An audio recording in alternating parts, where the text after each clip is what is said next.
Evet arkadaşlar, kokpite hoş geldiniz. Suriye'deyiz. Yıllardan 2013. 79. filoya bağlı bir F-16'nın içindeyiz. Wild Weasel'lar denilen düşman hava savunma unsurlarını yok etmeye adanmış görevleri icra eden filo ile birlikteyiz. Hotel 4 ground, Sword 2-1 requesting engine start. Motor çalıştırma müsaadesi istedik. Sword 2-1 cleared for engine start. Müsaade alındı. Kanopiyi kapatarak başlıyoruz. Bir yandan size uçuş planından bahsedeyim. Birinci waypoint'te ekibi toplayacağız. 4 tane F-16'dan oluşuyoruz. 2-3 kat edilecek. 4'teki hedefe kuzeyden saldıracağız. Sonra umarım 5 ve 6'dan dönüp piste geri inişimizi yapıyor olacağız. Şimdi bu birlikte uçacağımız görev First in Weasels over Syria isimli campaign'in, yani 12 görevden oluşan bir böyle bütünün ilki. Bu campaign Ground Pounder Simulations tarafından hazırlanmış ve tüm detaylarına incelikle böyle dikkat edildiğini söyleyebilirim. Çok ciddi briefing dokümanları var, görev planları var, yakıt planları var, o var bu var, her şeyi adam böyle kurgulayıp koymuş. Oradan motor çalıştırmaya devam ederek hazırlıklarımızı yapıyoruz. Good start, engine on. Motor sağlıklı bir şekilde ayağa kalktı. Aviyoniklerle devam ediyoruz çalıştırmaya. Birazdan uçuş liderimiz ve diğer kolumuzdaki uçaklarla birlikte bir radyo kontrolüne başlayacağız. Onun için ilgili kanal ayarlarını yapıyoruz ve liderden haber bekleyeceğiz. Sword flight, sword lead, radio check. Sword 1-2. Diğer şeylerle ilgileniyorum. Sword 2-1 radio check. Tamam. Döneceğim sana. Sword 2-1, you up? Sword 2-1 is up. It's about time for us. Next time don't make us wait. Sword 2-2. Fırçamızı yedik. Sword 2-2 is up. Lima Charlie, Sword flight. Now get airborne. I'll see you all at waypoint 1.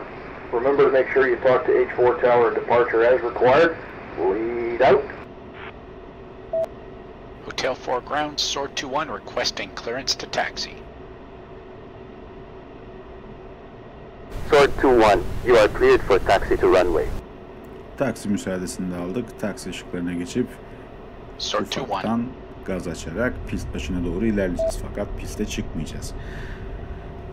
Uçacağımız görevlerde önemli bir trafik kontrol usulü de olacak. Dolayısıyla işte kuleyle konuşuyor olacağız. Kalkış yaptıktan sonra gerekli bilgileri vereceğiz ve kuleden direktifleri alacağız. Bize diyecek ki şu başta uç, şu yüksekliğe çık. Ta ki böyle havaalanından 20-30 mil uzaklaşana kadar orada bizi devrediyor olacak. Artık onun H4'ün, yani şu anda bulunduğumuz hava meydanının kontrol ettiği hava sahasından çıkıyor olacağız. Ondan sonrası devam. Dikkat ederseniz uçakta Master Caution yanıyor. Bu genel usul olarak okuduğum şeyi takip etmeye çalışıyorum. Piste çıkıp kalkışa tam anlamıyla hazır olmadan koltuk arm konuma getirilmiyor. O yüzden de uçak şikayetçi bizden. Master Caution ışığını yakıyor. COM2 Kanal 2'ye geçip kuleyle konuşmak üzere hazırlıklarımızı yapıyoruz. Kalkış müsaadesi istiyor olacağız. Hotel 4 tower, Sword 2-1 requesting takeoff. Sword 2-1, hold position until runway available. Evet. Anladım. Bekleyeceğiz. Böyle müthiş afterburner sesiyle bizim koldaki elemanlardan birisi tatlı tatlı havalanıyor. Pistteki kuledeki adamın aksanı ve ses tonu da hoş, bu arada dikkat edilmiş.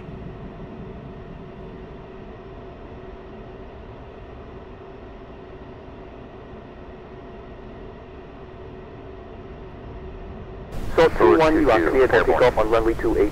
Wind 300 for 4 knots, altimeter 2984. Evet, iş müsaadeyi aldık. Sword 2-1. Şu ana kadar anlamışsınızdır. Bizim çağrımız Sword 2-1 olarak geçecek. Piste çıkıştayız. Koltuk arm. Caution panelini kontrol ediyorum. Başka yanan bir ışık yok. Sağ sol kontrol. Bunlar ilkokuldan kalan alışkanlıklar. Pisti hizalayacağız. Sonra AB ile kalkışa geçeceğiz. Sword 2-1 koşuyor. Sword 2-1 rolling.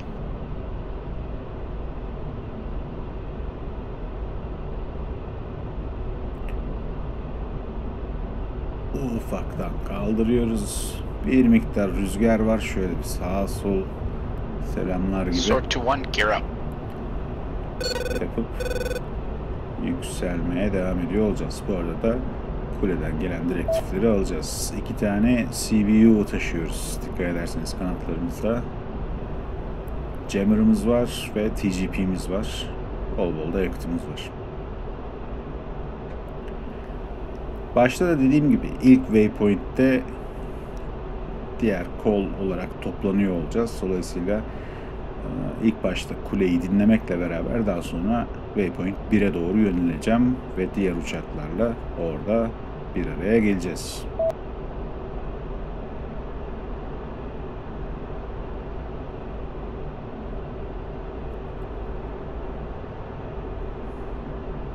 Hotel 4 departure, Sword 2-1 departing from runway 28.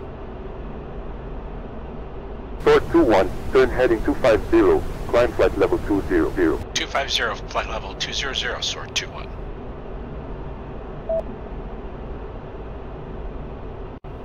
Sizlerin de tabii dikkatini çekmiştir. Görevde çok fazla radyo konuşması var. Bunları yönetebilmek için ICP'den durmadan kanal değiştirip duruyorsunuz ama yukarıda sağda sizi yönlendiriyor. Yani işte UHF şu kanala git, VHF şu kanala git vesaire gibi. Ve özel bir haberleşme menüsü tanımlanmış F10 diye. Genelde görev özelindeki konuşmalar oradan hallediliyor. Bana soracak olursanız bu kadar çok konuşmanın olması ve bunların ses kaydıyla böyle güzel özenerek hazırlanması hani sizi daha böyle olayın içine çekiyor diye düşünüyorum. Benim kendi adıma hoşuma gitti. İlk başta biraz tırstım, yalan yok. Bu haberleşme şeylerine çok da hakim değilim DCS'deki. Ama benim bile kolaylıkla halledebildiğim bir noktada ayarlamışlar. Ben bir sorun yaşamadım. Keyif aldım.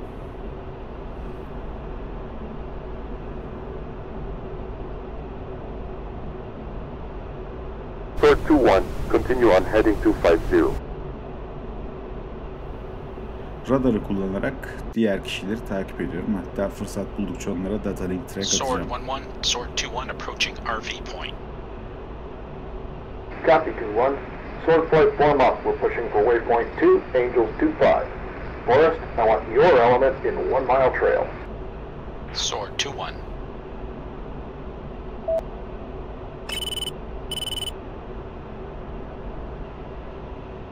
Okay, Sword flight. All airspace within the Syria theater is controlled by the ABCCC Sentinel.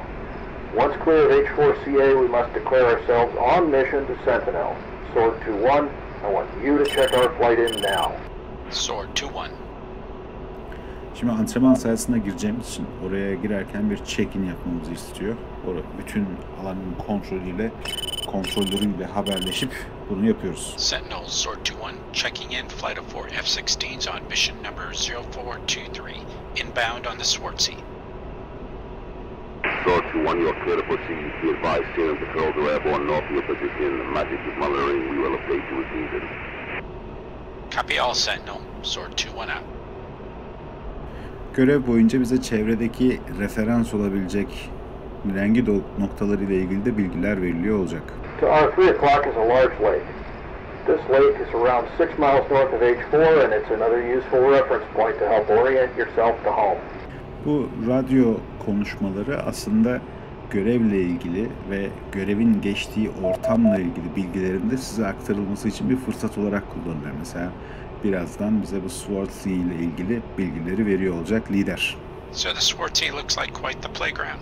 Miles and miles of empty space to train in. It'll be like being back in Nevada. Well, I don't think the flying will be quite that good, but it's always good to get the chance to drop live ordnance. Doubt it's quite as well set up as the NTTR. Not a chance. The emitters and targets aren't quite as realistic as we're used to. We'll have to make do with old pickups and containers today, but they'll do the job. And we've still got an instrument in range, at least. Kinda cool how the old H3 complex has been repurposed. Yeah, the place has quite the history of being bombed. The H3 complex as it became was built back in the 70s. It consisted of the main base plus 2 dispersal fields and highway landing strip. The Iranians attacked it during their war with Iraq. Then we attacked it again in 91. It was a chemical weapons storage site back then. We hit it again during Southern Watch before an OIF finally capturing it. Since then it's been abandoned and left to the desert. Yep, and now it's our turn. Let's see if we can't add a few more craters to the landscape, huh? I like the enthusiasm. I'm sure we will. Vallahi yalan yok, ben hazırım. Mühimmatlar da hazır. Delik açarız her türlü. Bu arada ufaktan yaklaşıyoruz. TGP'nin menzilinde olabilir. O yüzden buna bakmaya başlayacağım. Games Master Sword 1-1, flight of 4 F-16s checking in as fragged on approach to Swartzy. Copy, Sword 1. Range is clear and targets are set. You are clear for unrestricted gliding within the AO. Weapons released within the range has been authorized. Monitor this frequency at all times. Games Master will call kills on blue units if you deem evasive measures to be inadequate. Copy all, Games Master. Sword is proceeding. Sword 2, go combat spread 1 mile left. Yine Sword bir kol 2-1. değişikliğine gidiyoruz. Lider uçağın 1 mil solunda açık takipte uçuyor olacağız. Bu sayede savunma manevralarını yaparken birbirimize çarpma ihtimalimizi minimize ediyoruz. Aslında böyle bir savaşma düzenine geçiyoruz.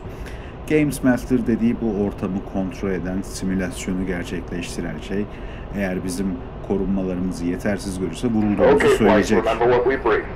Once engaged by the SA-2, Sword 1 will break south and stay high on the edge of the threat ring. Sword 2 will break north and dive for the deck. Watch your spacing and keep track of your wingman. Flight fence in.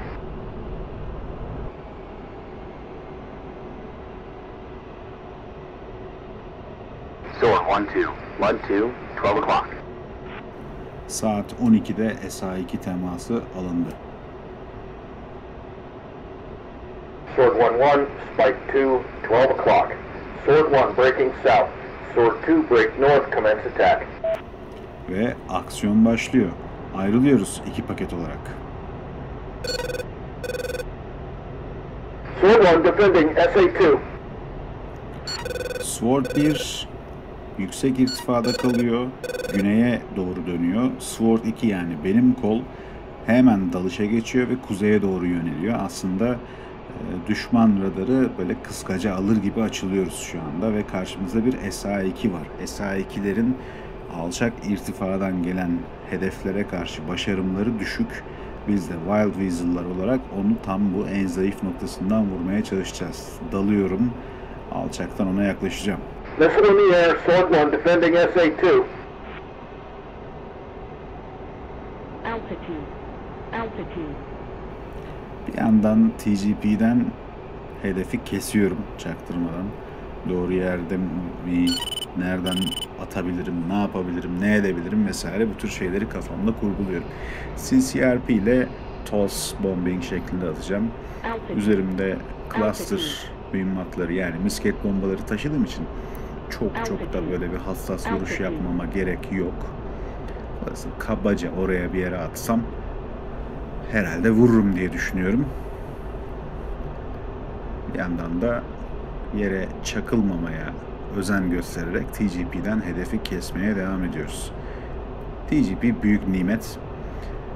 Tam yerinden emin olduktan sonra böyle bir mark point atıyorum buraya. Ve mark point üzerinden navigasyonumu yapmaya devam ediyorum. Yaklaşık 7 mil var. Alçak irtifada göğü yırtarak yaklaşıyoruz. Bu arada dikkat ederseniz yeşil ışık yanıyor hemen. Sol MFD'nin yanında elektronik karşı tedbirlerimiz yani altımızdaki jammer şu anda aktif durumda. Böyle radyo dalgaları cinsinden bağıra bağıra yaklaşıyoruz SA-2'ye. Mahallenin delisi gibi yani böyle. Ama bu sayede o da bize kilit atamıyor. O yüzden oluru var. Gene bir point track başlatıyoruz. Azimut steering line'a doğru dönüyorum. Bu arada kulaklığı görüyorum, çekiyorum, atıyorum. Bakalım ne olacak, göreceğiz. Hemen sağdan yatış çünkü havaalanı üzerinde alçak irtifa hava savunmalar var. Onlara vurulmamamız lazım. Chef flare atıyoruz. Güzel. Güzel vuruşlar görüldü. Good effects. Fansong is history. Fansong'un içinden geçtik. Outstanding, Sword 2. Outstanding. Altitude. Yalan yok. Başımıza bir iş gelmeden bunu halletince böyle bir miktar rahatlıyorum. All flights push to rally.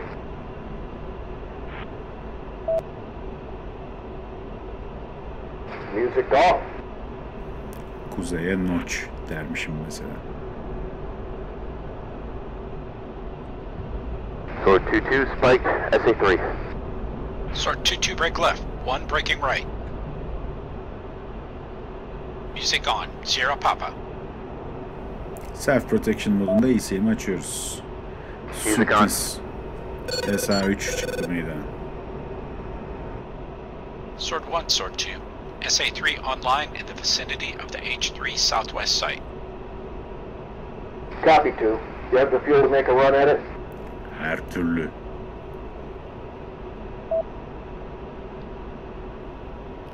Tabi bunu böyle her türlü diyemiyoruz. Menüden seçmemiz gerekiyor. 2-1 is cannon only, but I'm good to go. Okay, Sword Flight, let's get back to work. We're going to locate and kill the SA-3 around the H3 southwest site.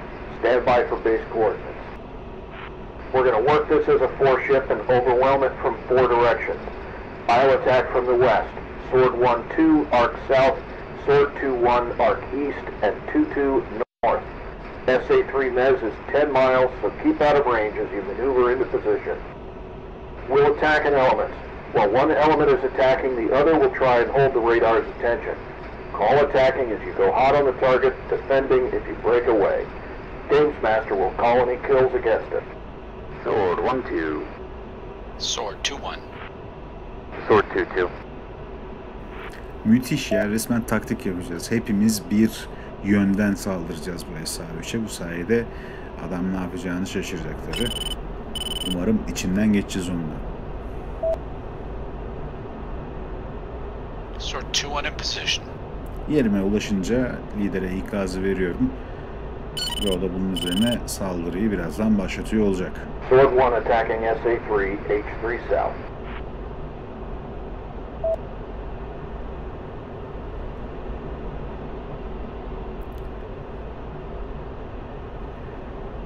Biraz önceki saldırıda 2 mühimmatı da attığım için sadece top mermisi var. Radyoda dediğim gibi. Dolayısıyla ona geçiyorum ve sıramı bekliyorum. Şu sırada lider SA3 ile mücadele ediyor olmalı. Bu arada bana oranın koordinatı geldi. Koordinatı girdik. O kabaca SA3'ün yerini gösteriyor. Dolayısıyla nereye saldıracağımı biliyorum. Sword 1-1 spiked. Temas alındı. Sword 1-2, missile launch. SA-3, H3 Sword south. 1 defending SA-3. Sword 2, get a mark point on the launch position. Copy. Sword 2 attacking SA-3, H3 south. Atışın yapıldığı yere doğru gözlemlemeye başlıyoruz. Hatta lider Mark koy dedi. Tally launch site, horseshoe shaped revetment, north corner of the base.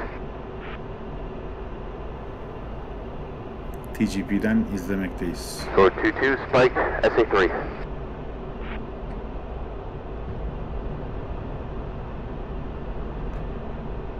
SAM launch, SA-3, H3 south. Sword 2 defending. İrtifamı azaltmaya başlıyorum.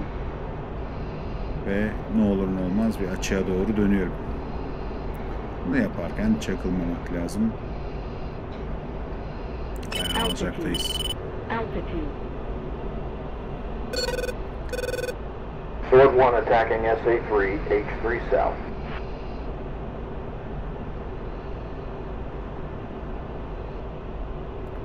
Missile launch, SA-3, H3 south. Sword 1-2, descending. 1 is tally on launch site, engaging. Şu anda direkt silahı çekti. SA-3'e doğru saldırıyor.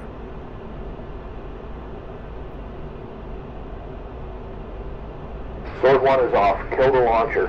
Radar is still up about 50 meters northeast of the smoke. Sword 2, press. Sword 2 attacking SA-3, H3 south. Emir geldi. Dumanın yakınlarında radarı gözeterek irtifa kazandı. Sword 2-2, spike, SA-3. Sword 2-2, go defensive. 1 is engaging. Radar görüldü. Hizalanıyoruz top atışı için.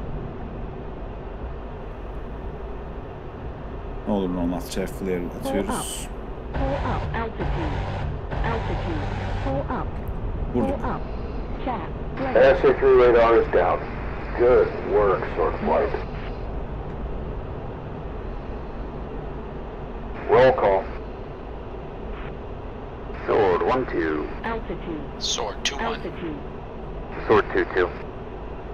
Sword Flight push rally. Evet. Sentinel, Sword Flight is egressing Swartzy and inbound on H4, Angels 2-5.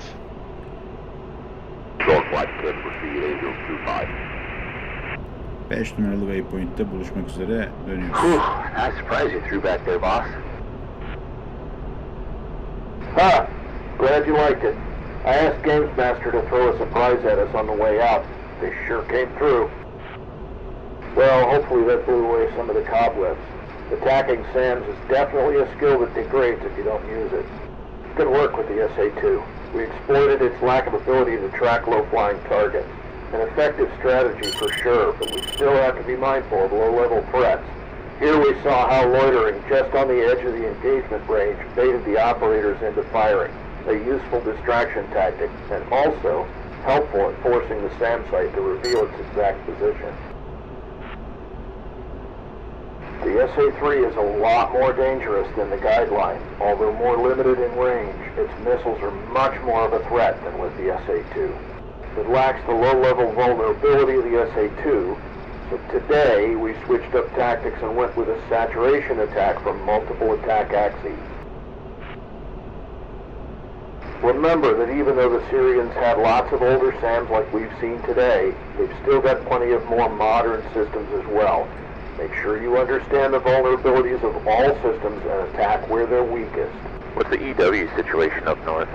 Are we expecting to see some Growler support or something? Sure would make the job easier when we come up against the double-digit systems.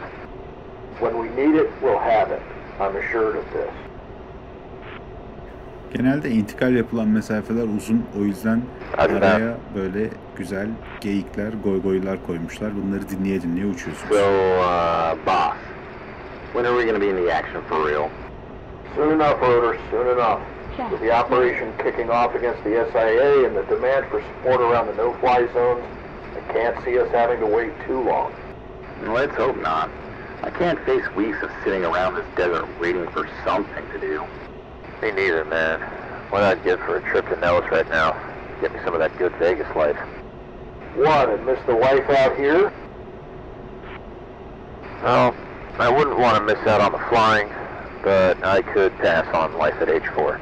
Well, take it from me, after seeing action at both OIF and OPF, you'll never have flying quite like you do on an operation like this. You saw a lot of action in Persian Freedom, didn't you, Popeye? That's right. Weasels were right in the middle of the opening phase of OPF. Part of the wave that kicked the door open over mainland Iran at the start. Must have been pretty hairy. The Iranians had some impressive equipment. Well, at the start it was. Had a few S-300s to take out early on, but we had a solid plan, plenty of EW support, and, well, we're just better at this than anyone else. I guarantee you're better trained at killing SAMs than the SAM operators are at killing you. A lot more of them than us, though. Okay, we're inbound on H4. I've done this approach more than the rest of you, so Sword 2-1, I want you to take the lead and bring us on in. First step is to declare to H4 approach that we're inbound. Typically, do this around 50 miles out and before you reach the 30-mile boundary of H4 control airspace. Do it now. I'll follow you in.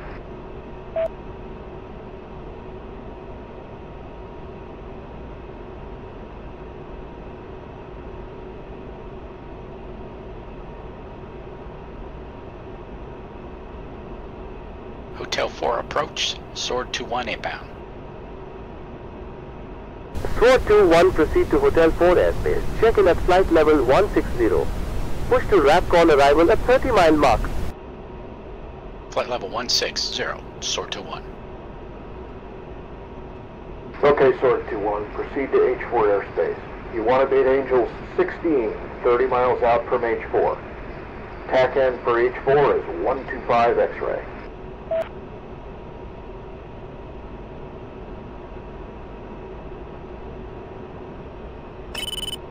Sword 21, exit pattern and push the tower. Sword 21. Okay, Sword 21, switch to Tower Freak and get us cleared to land. Ufaktan alçalmaya başlayacağız. Yaklaşmamızı planlayacağız vesaire. Artık bu saatten sonra büyük bir talihsizlik olmazsa görevi başardık diye düşünüyorum. Hotel 4 Tower, Sword 21 requesting landing. Sword 21, cleared for landing runway 10, wind 300 for 4 knots.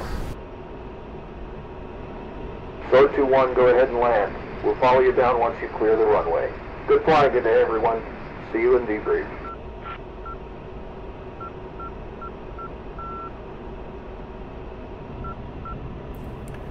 Tipik bir overhead brake paterniyle piste iniş için yaklaşıyoruz.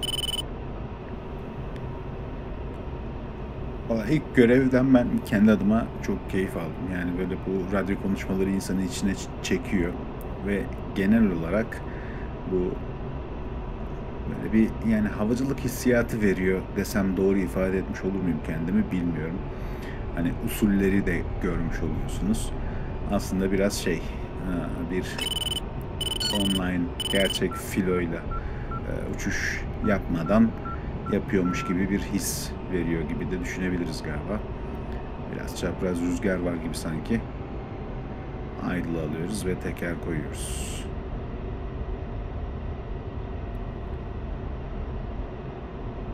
Görev bitince de tabi güzel böyle bir patch gibi bir şey gösteriyor.